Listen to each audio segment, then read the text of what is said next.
Welcome. Thank you to everyone for joining us today. It is an honor to be with you, and we really appreciate you taking the time to join us for this webinar. From Zoom screen to Sunscreen, Managing the Transition Towards an In-Person World, presented by Dr. Berry and Dr. Knepley. My name is Dr. Elizabeth Reichert, and I am a child psychologist and associate clinical professor in the Department of Psychiatry and Behavioral Sciences at Stanford. I also co-direct the Stanford Parenting Center with Dr. Mari Kurahashi. Today's webinar is the third in our three-part Spring 2021 Positive Parenting During COVID-19 series, hosted by the Stanford Parenting Center and our Department of Psychiatry.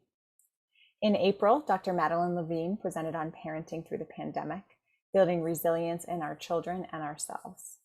And last month, we had our UCSF colleagues, Drs. Young and Forwood, who presented on supporting teens with the changing challenges of COVID-19, both listed here on the screen. It has now been over a year since we launched our Positive Parenting webinar series, and we have received over 5,000 views across our varied webinar topics. Our catalog of webinars can be found on our website that's listed here at the bottom, and we will be sending an email following today's webinar with this information as well. Next slide, please. In addition to our webinar series, the Stanford Parenting Center is offering a more personalized resource for parents, our Positive Parenting Consultation Groups. These small groups are designed to build on the information provided during our webinars and provide additional education and scientifically based tools to support your child or adolescent. We are currently accepting applications for all of our groups and are planning to have both a parenting and anxious child group and an organizational skills training group sometime this summer. So please go to our website to register to learn more. Registration is free, and it gives you access to learn all about our upcoming groups and our other various events that we will be hosting. We will also post a link to this in the chat for you as well.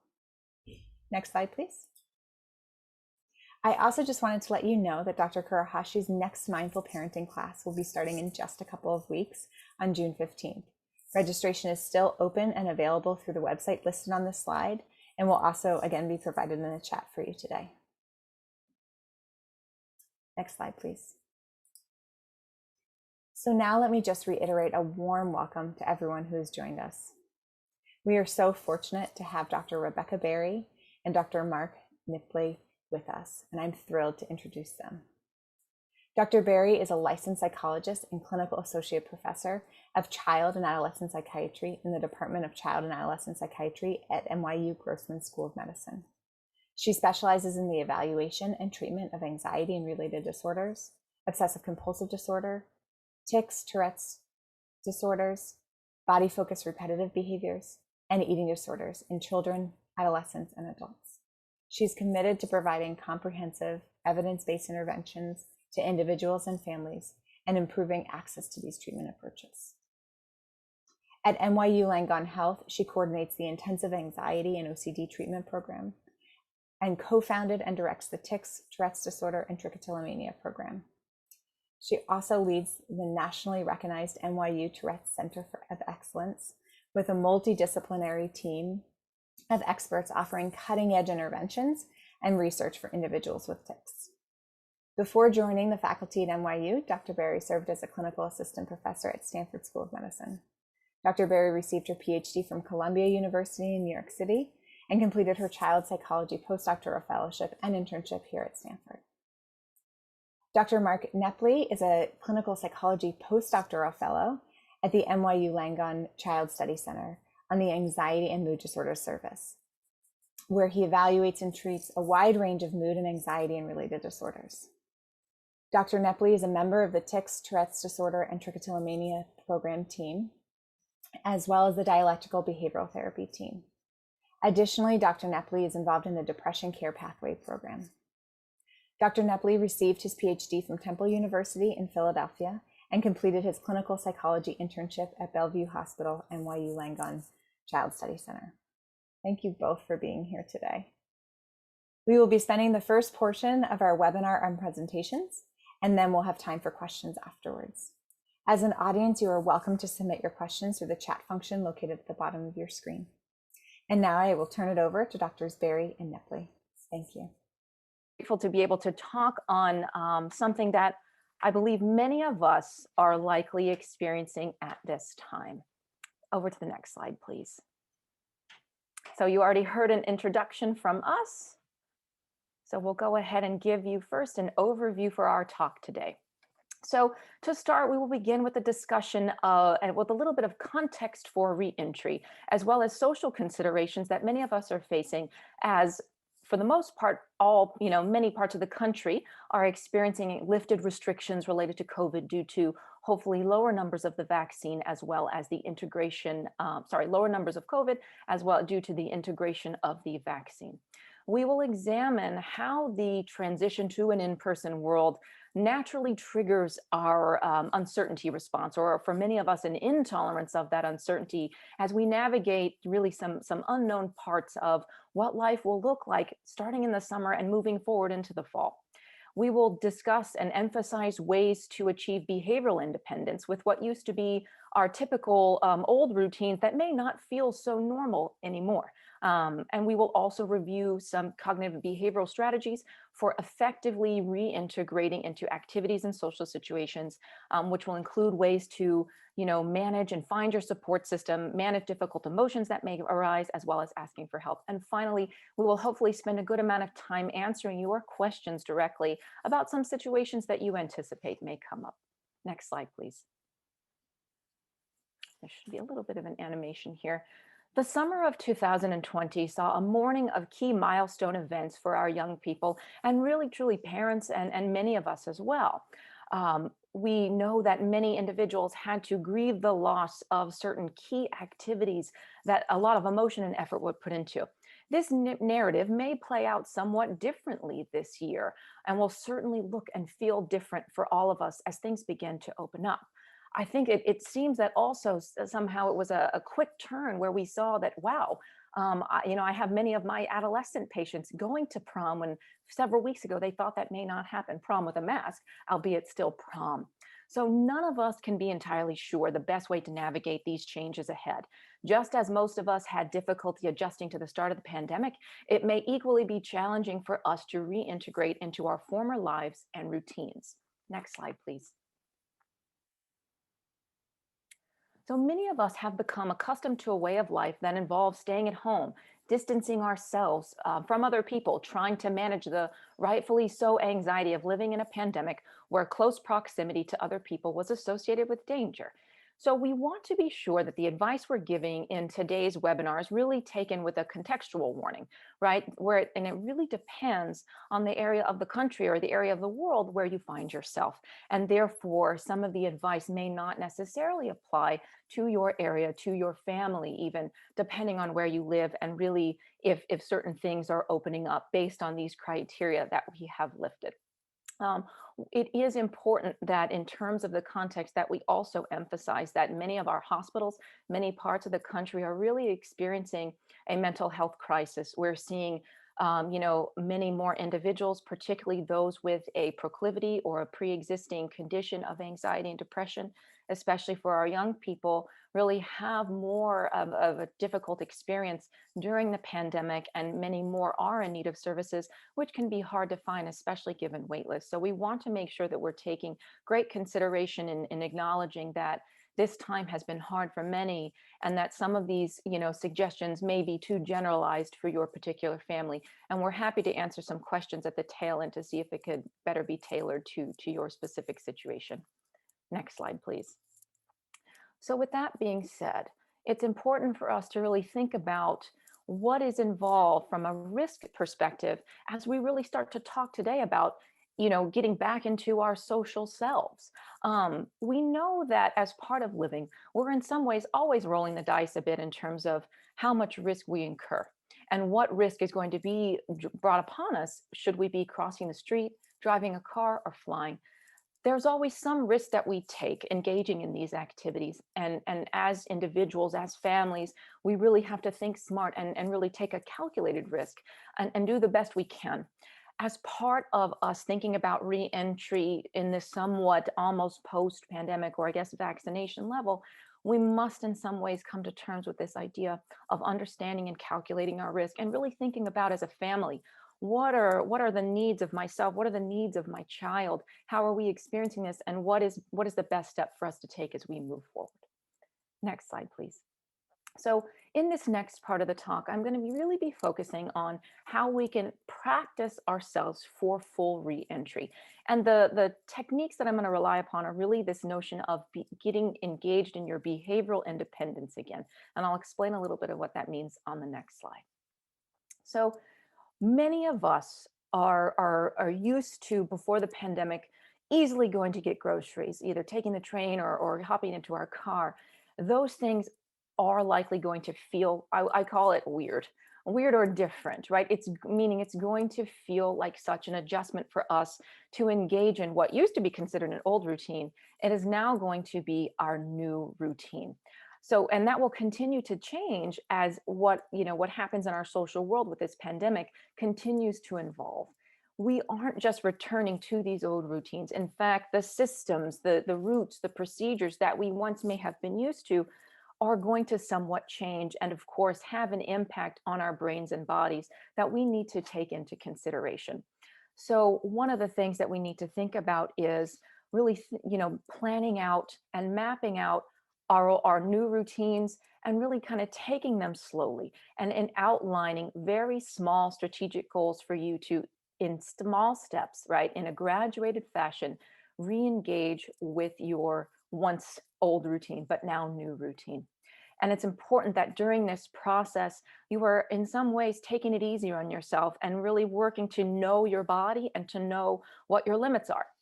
Many of us may think that you can just go full force head on, but that may actually cause your body and mind to just feel a bit overwhelmed at first. So it's important that we kind of read into our bodies.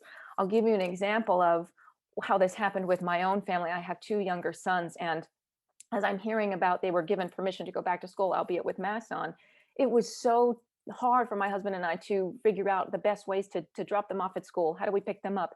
I really was disoriented and didn't know what to do with myself. And it was really tough. And it took me kind of, zooming out, taking a step back and really actually practicing in my own head, and then actually taking the car and going through it before the school day to make sure I knew what to do and I knew how to handle it. And this is a routine that we have been doing for years.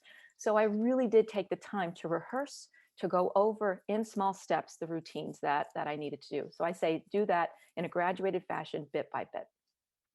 And these things are going to take time. So when we think about reemerging into our former routines, I call this the hashtag COVID reentry, right? And really thinking about embracing the weird and embracing things that may feel hard for you. It is likely that you will have and experience many types of feelings, excuse me, some of them big feelings as well. Next slide, please. Sorry about that. So as I just mentioned, any type of adjustment that we undergo, which requires us to pay more attention, to put our bodies in new situations, even though they used to be, types of experiences, will put a stress on our bodies and minds naturally. That includes even going back to work one day a week. So we know that we're going to be spending more time and energy also getting back into our social interactions. And it's important that we plan for this and think about how to start slowly in managing your social calendar. This part of the talk for me may be a little controversial because, many of us have gone from being, somewhat isolated in to protect our families or to maintain social distance. And we've been saying no to a lot of things. And now I'm still saying, take it slow, be okay, still saying no and managing plans strategically so that you're not overexerting yourself. Importantly, during this time, it's necessary to recognize the types of feelings that may come up. It could be a little bit of frustration at yourself. A lot of individuals that are already going through this are kind of questioning themselves and saying, I thought I wanted this. Why am I so tired? I also have a lot of adolescent and college students who are trying to get back into their social life saying, this is really hard for me. I don't know how to talk to people. In fact, I don't really like making eye contact. Doing these small things actually can make us feel, still socially distant. And I say to them, listen, I validate and I normalize that is part of the process. and that it can be helpful to start with small goals for even reintegrating your body into more of a socially open posture where you might actually want to say hello to someone. I don't know about you, but I think that many of us during especially the lockdown, we're used to maintaining more than 6 feet and almost shying away from people that we saw because we were programmed or we became trained to not even say hi and engage. Now we have to rethink that and go back to actually looking up, making eye contact, smiling under mask if you still have to wear one, and starting to work on saying hello. And Dr. Knepley, I believe, will talk about some ways to re-engage with our social groups later on. But this part of the talk is to really just validate how hard this may be and that there will be some feelings that arise that we should be aware of. Okay, so go easy on yourselves the first few weeks. Now, next slide, please. For parents, in really thinking about how this may impact yourself if you are going back to work and how it may impact your child, it's really important to recognize that there will be feelings that every child, every young person, us, will have. And I say my best advice is to first try and create some opportunities to listen and to have them be open to working through some of these feelings with you.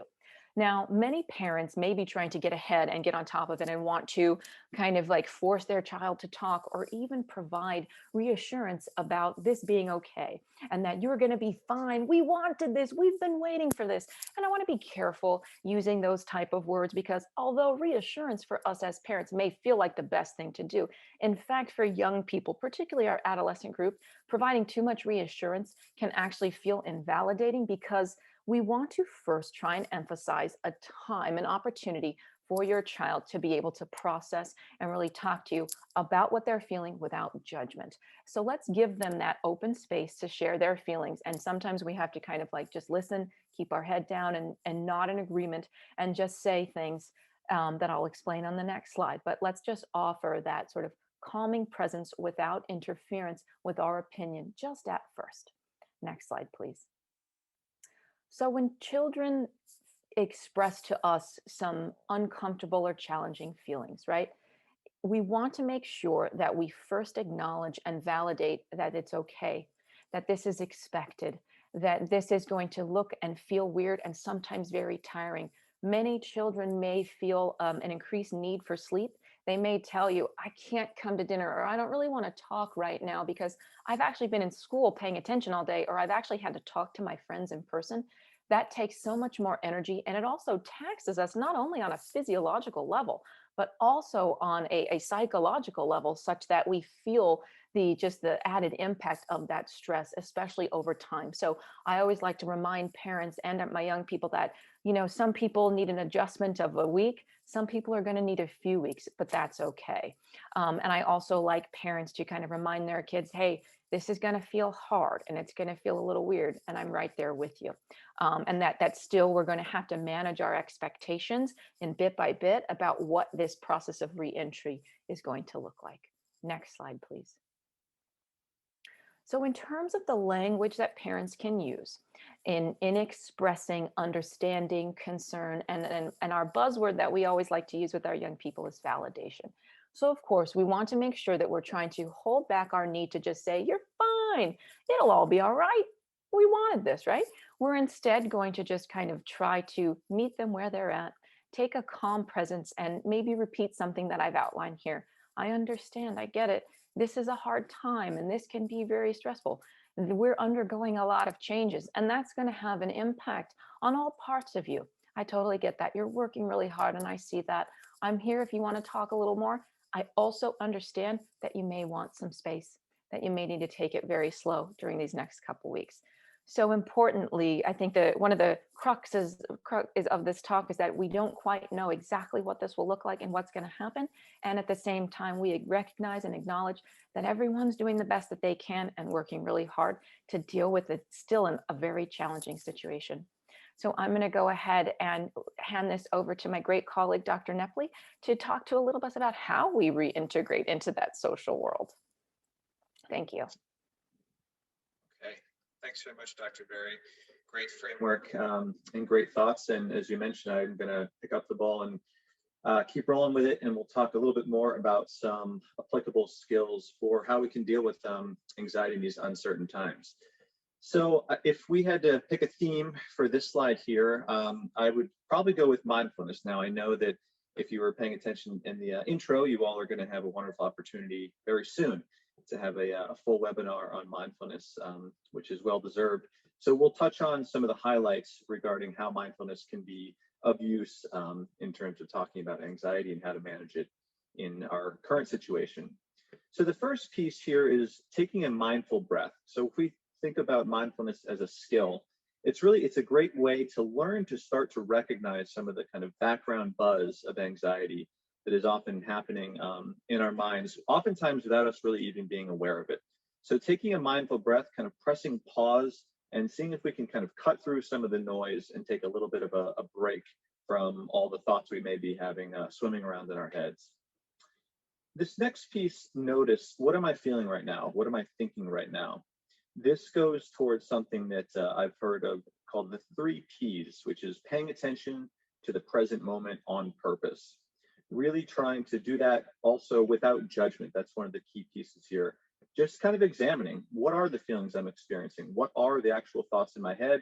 And trying not to jump towards labels of, oh, well, this is good, or this is bad, this is scary, this is okay.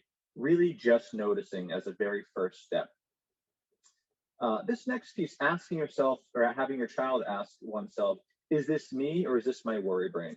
This is a fairly basic skill of just trying to externalize the worry a little bit, in that we want to start to get your child to recognize that the thoughts that they have, they can actually get a little bit of space from those thoughts. They can get a little bit of distance from those thoughts. And if we can externalize, come up with a name, of course, worry brain is applicable. It could be the worry monster, worry bug. There's all kinds of, if you want, you can kind of turn it into a game and try to come up with a funny externalizing name for what this worry or anxiety is. But especially for younger kids, it can be helpful to try to externalize that worry and separate it out. These last 2 bullet points here, what's my anxiety telling me to do or telling me to feel about the situation? And I'm going to make decisions, not my feelings. This is really, the idea here would be, you want to teach your child to respond as opposed to react. So the idea with mindfulness is that if we can create a little bit of space, a little bit of recognition, separation, that these worry thoughts I have, these feelings that I have, don't necessarily have to be me. I'm actually going to make a decision based on what I want to do, not what I feel like my anxiety is telling me I have to do in order to get rid of the anxiety or make it go away. Next slide, please. So keeping on with a couple more applicable skills here. And for this slide, I would say the theme could be values. So in general, we really want to try to foster the idea of being conscious and deliberate about engaging in valued activities. So what is actually important to your child? How would they like to spend their time? We want to leave for this the shoulds at home. So I'm mentioning the shoulds because we don't want this to turn into an activity of, oh, well, I should do all of my summer work tomorrow, or I should start practicing my state capitals, or I should start whatever the task may be that feels like it's something your child should do or is supposed to do. This really is about identifying what is important for your child, what they actually care about, and then making deliberate decisions in terms of spending time on those activities and with the people that they care about. Progress, not perfection. I think this is a really important point here. As we're going to keep saying throughout the presentation, this whole readjustment is just that. It's a process. So we need to recognize, we also need to expect some bumps in the road. And there are absolutely going to be times where this is going to be a little bit more of a 2 steps forward, 1 step back situation. And to not feel like when we do have those slight setbacks or those 1 step back, we don't harp on that, and we don't feel like that's proof that things are not going to go well, or everything's kind of going terribly wrong. It's something that I think we need to expect and really need to keep in mind as we focus on resiliency. This last bullet point here, being gentle with yourself. As Dr. Barry was mentioning, we want, of course, as parents, to validate our children, to validate their feelings.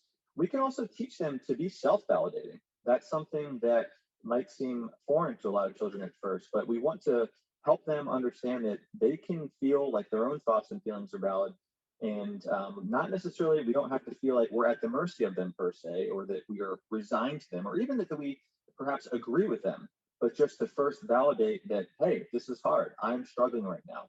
And then once we do that, we can try to figure out next steps to see how we can move forward. All right, next slide, please. So we're going to talk a little bit more about next steps regarding reconnecting with people that perhaps we have not seen or maybe even heard from in quite some time. I know that the details are going to depend from person to person regarding where exactly you are, what your family situation is, whether you live in a more rural environment, urban environment. There are a lot of variables at play, but the overall picture is that the pandemic, it included all kinds of things, of course, but one of the major pieces that I think everybody recognizes is the importance of human connection, and really how much COVID interrupted that and impacted that. So feeling a sense of belonging and togetherness, it really does have very, very strong implications for mental health. At the end of the day, we all need one another. And maybe as a slight update to the poet John Donne saying, no person is an island. And I think we've all really recognized that, perhaps more so than ever, the past 14 or 15 months. So we're going to take some steps, and we'll talk about it in just a moment, of really how to get back towards connecting with people, and really, especially outside of our COVID pod or outside of our immediate family or inner circle, because as again, most people are aware, you certainly, there's no shortage of time with some folks depending on your situation. Next slide, please. So this slide is actually going to be a little bit less of a support map and a little bit more of just a list. But the idea here is that we want to start to spread our connections around a little bit. And as we'll keep saying, it doesn't mean we have to immediately text or contact everybody we can think of the first day or even the first week. We can take a gradual approach. But these are just some possibilities of people, places, and things that you might have in your support system. And especially, these could be groups or folks that have been out of sight for so long due to COVID that they might be out of mind. So even the process of going through a list like this, or sitting down together and kind of brainstorming, who's out there, who haven't we spoken with in a while, who have we not connected with for quite some time. That is a very good first step about trying to really spread out your supports and reestablish some of these connections, especially ones that are a little bit more on the periphery. Again, if you haven't seen people in 14 or 15 months, this is a good first step to start outlining who some of these folks might be. Next slide, please. This is a little bit more of a checklist, but it's just some quick ideas about activities that you can start to engage in with your child, or that they could start to engage in with friends or other people that they're close with. We certainly don't have to go through piece by piece, but these are just some ideas. Again, we may be out of practice. A lot of us have not really, our social lives have been curtailed in a very real way. So just the act of kind of thinking about creating a list like this regarding social activities, it can be a fun activity in and of itself, especially for you and a younger child, to just think about all the possibilities, all the things that your child might be excited to get back into, to re-experience, because it has probably been quite some time for a whole lot of these activities since they've happened. I'm going to do a quick sidebar here. On the right, you can see this acronym SAFE. Socializing and sleep, being active, having some fun, and eating nutritiously. I think the idea here is really just to keep in mind the importance of balance and some key considerations for establishing a healthy foundation upon which you can have some of these other things we're all discussing layered on top of. One way to think about this, there's an acronym for vulnerabilities, kind of the inverse of this, called HALT. I believe this was originally in the substance abuse literature, but the idea was HALT. If you are hungry, angry, lonely, or tired, you're more likely to make unhealthy decisions. So we can think of SAFE as almost the inverse, or almost the opposite of that. Make sure you're socializing, getting good sleep, staying active, having a little bit of fun, a little bit of joy, and eating nutritiously is a good foundation upon which other things can be built. Next slide, please. Thank you. These are just some ideas here regarding ways to maintain some connections during a pandemic summer. So again, I'm going to keep saying this. One of the acronyms I've read recently is this kind of an internet slang thing, but YMMV, your mileage may vary. And I think that That's really a key consideration here, given all the different variables depending on your family situation. So some online activities, you may say, well, we've had no shortage of online activities the past 14 months, and I totally get that. But again, given all the unknowns, there are still going to be, I think, some room for online activities. So there's an app called Quarantine Chat. It's actually it's focused on voice calls. It's not a texting app. But the idea was, especially in the thick of the pandemic, to talk to somebody new, talk to somebody you don't know about, how you're dealing with the pandemic. It could really be anything. Of course, again, considerations are going to be important here regarding how old your child is, whether that's something or not you're comfortable with, and that certainly makes sense. Big and Mini is actually it's a service that connects typically older folks with younger folks. And generally speaking, I don't think they allow minors. So it's actually, the idea of a mini would be somebody who is at least 18. But the whole idea, my understanding was that it was to connect different generations, people who are a little bit on the older side, and then younger adults, to try to bridge some of these gaps that we may feel in our communities between older and younger folks. Some of you may already be on WhatsApp groups for your neighborhood or your apartment building, again, depending on where you're living. Meetup.com is really just a hub for figuring out if you're interested in a particular activity, finding other people in your area. Snapchat, of course, some parents may have ideas about Snapchat. They don't really like it, and that's fine. It can also be a good opportunity, especially for adolescents, to connect with friends, perhaps people they haven't seen for a while. In person, that of course is part of our next steps and some of the uncertainty, but as Dr. Berry was saying, some of this is it can be a skill, and especially if we're feeling rusty, we might want to start off with some small talks, finding some trusted people, perhaps in your inner circle, to just kind of practice a little bit, getting your social skills back in motion and getting ready for talking with people that perhaps you haven't spoken with in quite some time. Next slide, please. So this is really just going back to this, if we can think of COVID, pandemic, next steps, re-entry, this kind of cuts to the heart of, I think, one of the main pieces of anxiety, and that's uncertainty. If we had to maybe sum it up in one word, uncertainty is a key piece here, and that's what we're dealing with. So the idea is we're focusing on managing risk, managing anxiety, not eliminating it. Why? Because that's impossible. We're not going to eliminate risk. We can't. We're humans. It's not possible. And it's the same with anxiety. We certainly can manage anxiety, especially to the point where we can engage in life as we want to live it. But we're not ever going to get rid of it 100%. Dr. Berry mentioned, I think, a personal example of getting from A to B, doing a little bit of practice. But if there's a possibility to do somewhat of a dry run, perhaps, finding your way to camp, or even when the time comes, going back to school in person, it's okay to do a dry run and just kind of get some of the kinks worked out to try to address some of the anxiety that might be associated with that. Already touched on this very briefly, but I think we need to expect and plan for some ebbing and flowing of intense and conflicting emotions. Why do I feel so anxious about seeing all these people that I couldn't wait to see? Why do I feel like I might want to stay home, even though I have 3 different social invitations that 6 months ago I would have killed for? We need to expect that that's going to happen, and be okay with it when it does happen. Asking for help. We've mentioned this throughout the presentation, but we know that we're social animals. We need one another, and we don't have to, and we should not have to, go through this alone. If we feel like we're struggling and we need an extra hand, it's okay. We want to foster an environment where it's okay to ask for help. As we said, this is a process. We're going to slowly work towards reconnecting with those we haven't seen or spoken with in quite some time. We don't have to, jump into the deep end immediately. That's likely going to feel pretty overwhelming. So we want to think of this as a process. This piece, especially from teenagers, preparing for a version of FOMO, and that's fear of missing out. I'm guessing most people are familiar with that, but just in case, I think it's an interesting concept. And it's something that I can tell you, even here in New York City, I've started to speak about with friends. It's a little bit different when you know that everybody's in their apartments or homes, hunkering down and waiting things out.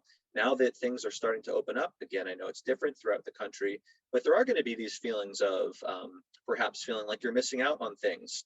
And that's to be expected, and I think a conversation that is certainly on the table for adolescents especially. Again, as Dr. Berry mentioned, taking breaks. It's still okay to spend some time alone, especially if you need to rest and recharge. Even though we are all in a similar situation the past 14 months regarding lockdowns and hunkering down, people have different needs in terms of where they are on the extroversion, introversion scale. So it's not going to be one size fits all. And again, we want to do all this bit by bit as a process.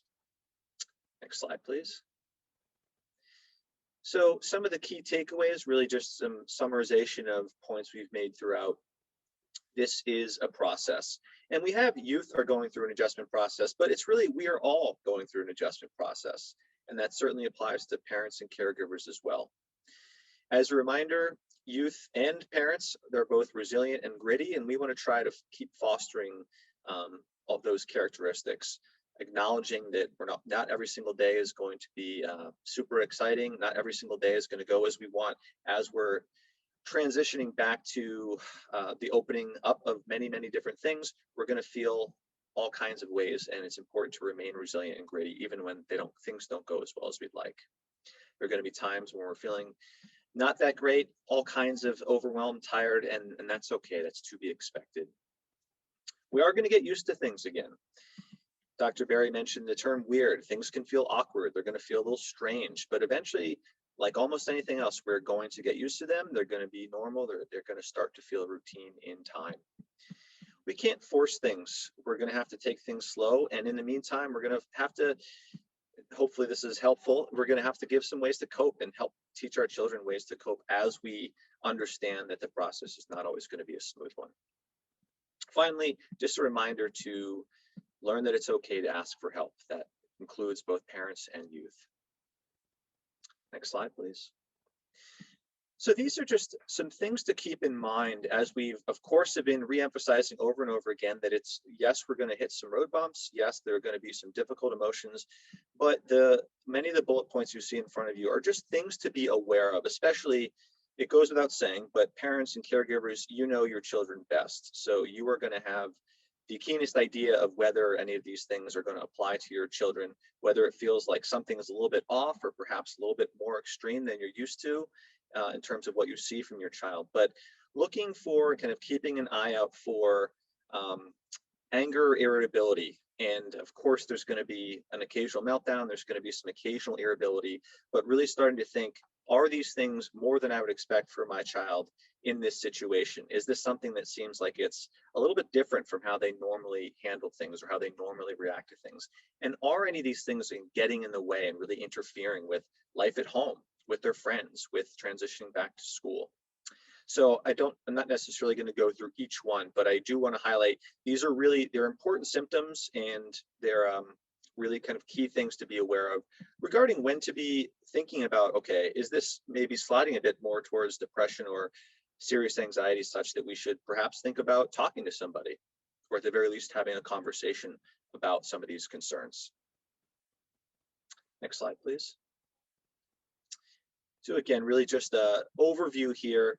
There's a lot to deal with. It's okay to ask for help. We all need it. We're social animals, and we are going to feel down sometimes. Per the previous slide, we do want to keep our eye out for when it starts to feel like some of those symptoms of anxiety or depression are sliding into more clinical territory, which we may need to address more specifically and with more focus. Mental health professionals, we do have, of course, tools to help you all figure these things out. I know that most mental health professionals have been very busy over the past 14 months, and I think that's for good reason. One of the, I think, good outcomes of all this is therapy in some ways, especially with virtual, has become a little bit more flexible and hopefully a little bit more available to folks who may not be able to access it physically. So something to keep in mind as you think about needs that you or your children may have. Next slide, please. Okay, thank you very much. I am going to press pause there and looking forward to hearing from everybody. Thank you. Thank you both for that wonderful presentation and for touching on such important and critical points, especially at this juncture as we're all kind of looking ahead to summer and thinking about managing some of the upcoming transitions. We've definitely had a whole handful of questions come in, and I'm going to go ahead and start with one that we've gotten a few times already, and one of the questions is really around managing risk for our younger kiddos, for the younger children who who are not eligible yet for the vaccine. And as more of our population is becoming vaccinated and mask mandates are loosening, do you have any advice for parents of this younger age group who are not yet eligible for the vaccination, and how caregivers might be able to manage risk and, I guess, their own anxiety related to the reintegration process? Sure. I think that's a great question. And I'll go ahead and take this one because it is actually a situation I personally find myself in. I have a 5-year-old and a 3-year-old, both in school, both going to camp. And so this question is coming up. Now, New York State mandates, I saw someone was in Texas. The New York State mask mandate was just lifted for the city, but there are still some requirements at camp that require them to wear masks in person. So I think one of the things that I'm emphasizing, and I think this goes back to a point that I made earlier on, is, each family is going to have their own way that they're approaching this, their own concerns, which are valid based on what is going to be best for you and what works for you. And I think that some parents tell me, I feel pushed to go outside without a mask or go indoors, and you don't have to, right? You can still take it slowly and really approach each individual situation in a way that works best for you. Now, when it comes to parent anxiety, I think in our world, we always look for anxiety that might be excessive, interfering, that might be all consuming and overwhelming. So, but some anxiety around this change or this transition, especially for the younger kiddos, is normative.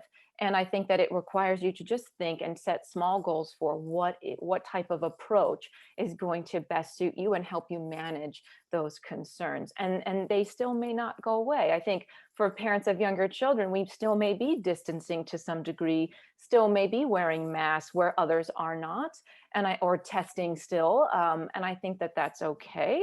And hopefully things continue to change and feel safer. But I guess the short answer to it is it's per each family's own needs, values, and that it's never going to feel completely perfect, but it's okay to feel that way. I don't know if that completely answers the question, but I think if anything, I validate, and I'm right there with you, and I'm just sort of day by day trying to figure out how to approach these situations intact. Thank you. It's very helpful. I'm right there with you as well, of managing these things with my own kids. So the next question came from a parent who identified having a socially anxious child, and had mentioned that their child has done really fairly well during the last year, kind of being in the comfort of their own home and being with their family. And so any advice on how you best support these kiddos who have done okay with being more isolated in that reintegration process, given their heightened anxiety? Sure, I'd be happy to take this one. And I can certainly get more detail, but I think that the key is starting small and starting slow.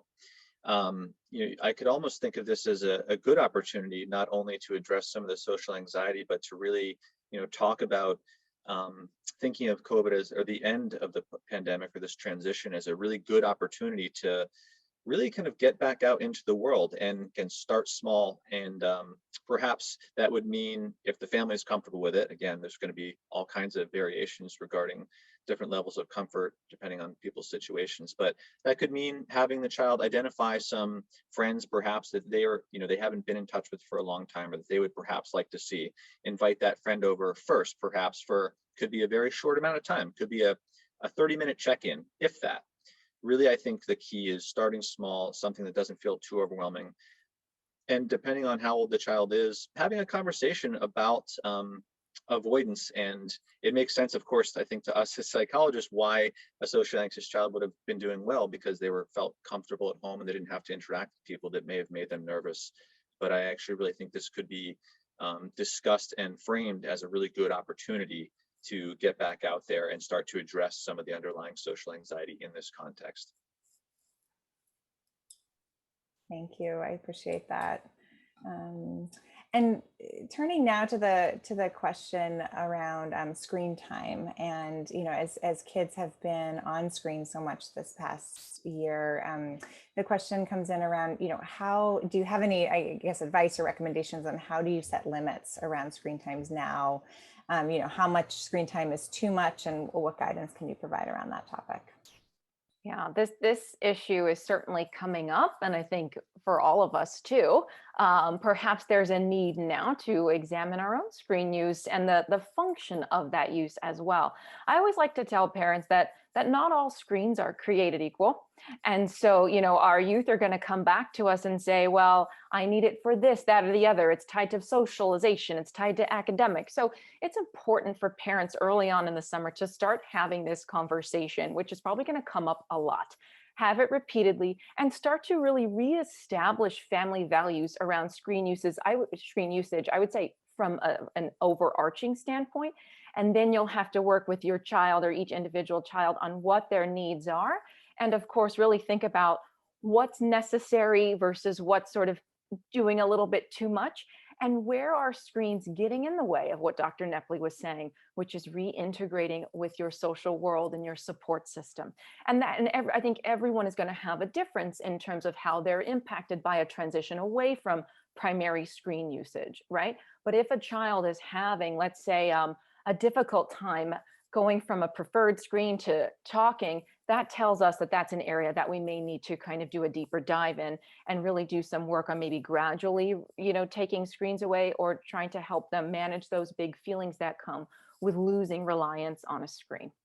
Right. So it's a lot of conversations. It's really working to help understand how difficult it is and validating the child, and also setting some natural limits on taking them away. And then encouraging, of course, behavioral activation, engagement, and other activities that are going to provide many other healthy benefits as well. So I would say it's still a balance of having some screens, but also encouraging that behavioral independence as well as engaging with your social support system.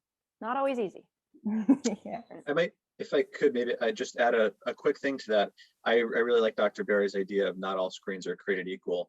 And I think, again, there's opportunity here, perhaps, in that some parents might think, well, if my child's playing Candy Crush for 3 hours at a time, that's kind of the screen time that we want to perhaps move a little bit away from. If we can think of some screen time as, connecting with grandma and grandfather because we haven't spoken with them in quite some time, that could be a little bit of a momentum builder in terms of reestablishing some of these connections.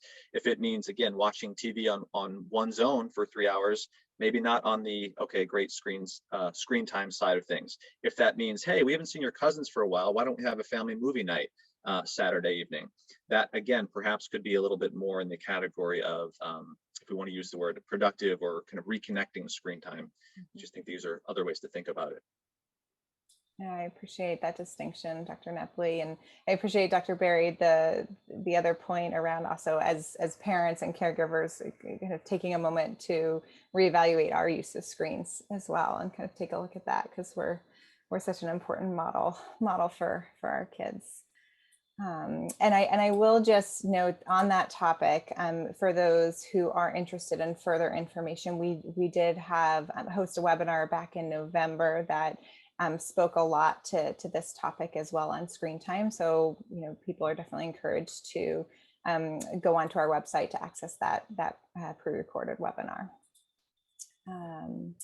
So just turning to a couple of the other questions that have come in, we got a question around a parent having a teenager that has obsessive compulsive disorder, and wondering if there are any recommendations, kind of in light of everything that's been going on, as to basically how to best support their symptoms, or any resources that you might be able to point to while they're waiting to get into treatment. Because I think, as Dr. Knepley, as you said earlier, telehealth has allowed our access to care to get a little bit easier, and yet at the same time we're all pretty inundated with patients, so wait lists are incredibly long.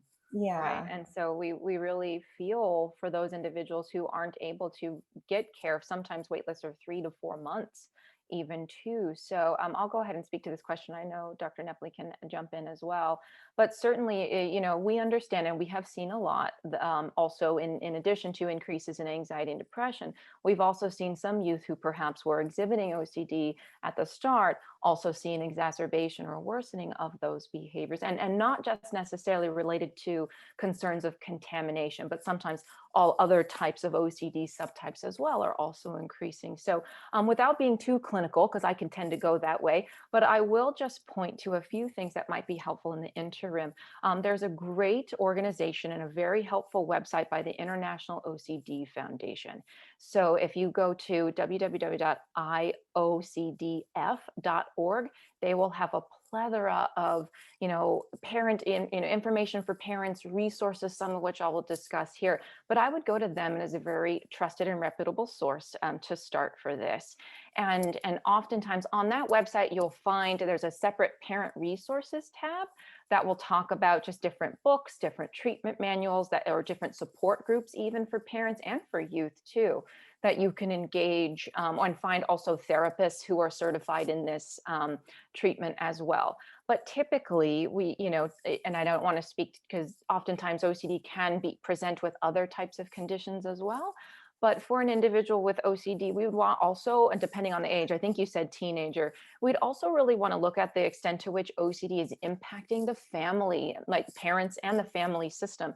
And it has a very, I'll call it a sneaky way of getting family members to engage in these rituals or these behaviors on its own. So I often ask parents to just, while you're waiting for treatment, read up on some of the manuals that IOCDF might recommend.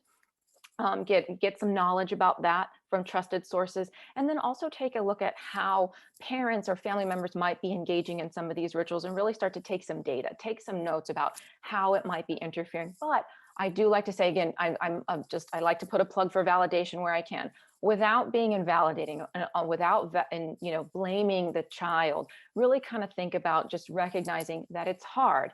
And we're working to get you some support. We're reading up on this. We're also acknowledging our role in contributing to the behaviors. And we're going to try to get some professional help to help us pull out of that and to help you feel, confident and succeed. So Dr. Knepley, I don't know if you have other suggestions too.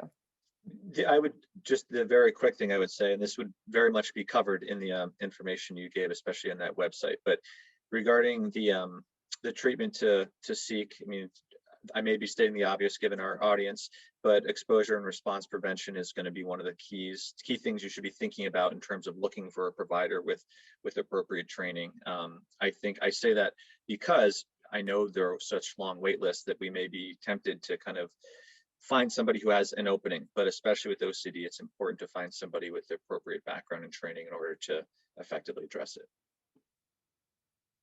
Thank you both. That's very helpful.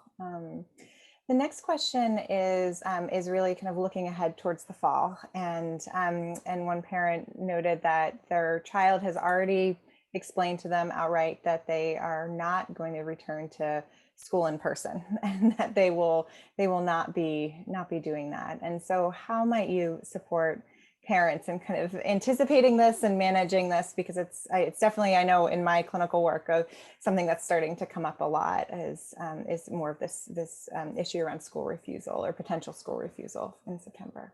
Mm-hmm.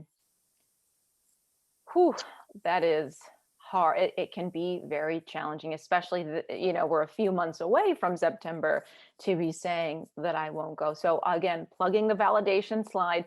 Start there, because I think that type of talk can elicit from parents a reaction of heavy-handed, absolutely, you're going in. That's not going to necessarily get to where we need to go with our very anxious teenager, because I think it's important for us to recognize the perhaps anxiety, the fear that's driving that outright refusal. Oftentimes, such statements like that can feel oppositional, but really they're rooted in just a fear of that unknown and fearing, just feeling uncomfortable. Right, which we all have known. So I would say really trying to get to the root of talking about those fears, what is making them feel uncomfortable, and really emphasizing that, okay, we hear you, and we're going to be working with your school team to come up with a plan to make sure that reintegration into the school year goes as smoothly as possible for you. We want you to be successful, and that may not necessarily mean staying at home again, right?